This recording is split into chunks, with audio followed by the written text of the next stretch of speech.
बाढ़ में जाए जनता। जी हां, आज की खबर कुछ ऐसी ही है जो संसद से लेकर सड़कों तक चर्चा में है। सांसदों की सैलरी में जबरदस्त इजाफा कर दिया गया है। हाँ, आपने सही सुना। लेकिन क्या यही बढ़ोतरी बाकी सरकारी कर्मचारियों के लिए भी हुई या फिर आम जनता के टैक्स के पैसों से सिर्फ विशेष वर्गों को ही फायदा मिल रहा है?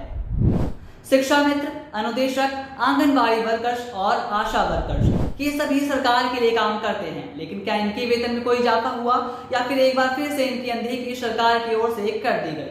आज हम इस मुद्दे पर विस्तार से चर्चा करेंगे, तो वीडियो को आखिर तक जरूर देखें, क्योंकि ये सिर्फ एक खबर नहीं बल्कि सबसे बड़ा सवाल है।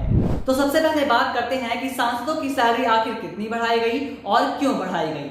केंद्र सरकार ने संसद सदस्य अधिनियम 1954 के तहत यह संशोधन किया है और अब सांसदों को मिलने वाली सुविधाएं कुछ इस तरह हैं।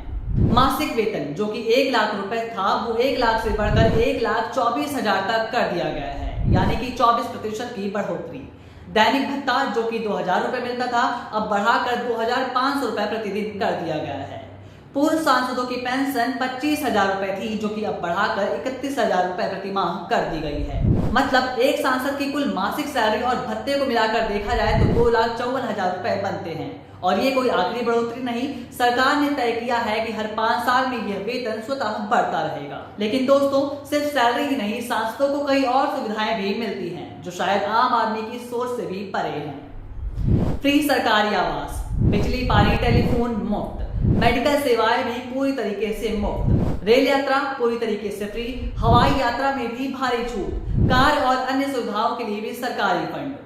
तो कुल मिलाकर सांसदों के लिए ना कोई सैलरी की टेंशन, ना महंगाई की फिक्र। लेकिन अब सबसे बड़ा सवाल यही है कि क्या बाकी सरकारी कर्मचारियों को ऐसी सुविधाएं मिलती हैं?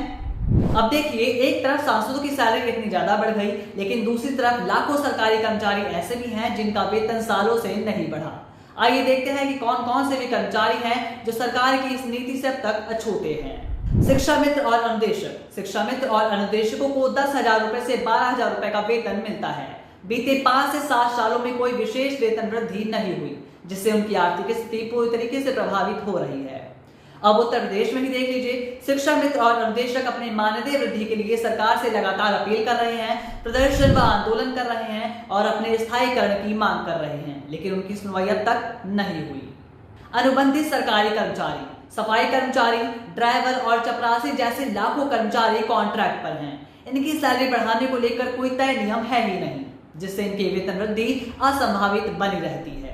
आशा वर्कर, देश भर में 10 लाख से ज्यादा आशा वर्कर्स स्वास्थ्य सेवाओं की रीढ़ हैं, लेकिन इन्हें 2,000 रुपए से 4,000 रुपए का मासिक मानदेय मिलता है, जो कि ना के बराबर है, और इन्हें नियमित कर्मचारी का दर्जा भी अब तक नहीं मिला। आंगनबाड़ी वर्कर्स, देश भर में 14 लाख से ज्यादा आंगनबाड़ी वर्कर्स कम वेतन पर काम कर रहे हैं और इनका मासिक वेतन 5,000 रुपए से 7,000 रुपए के बीच है और कई राज्यों में अभी तक वर्षों से बढ़ा ही नहीं। अब सबसे बड़ा सवाल, क्या ये बढ़ोतरी जायज है?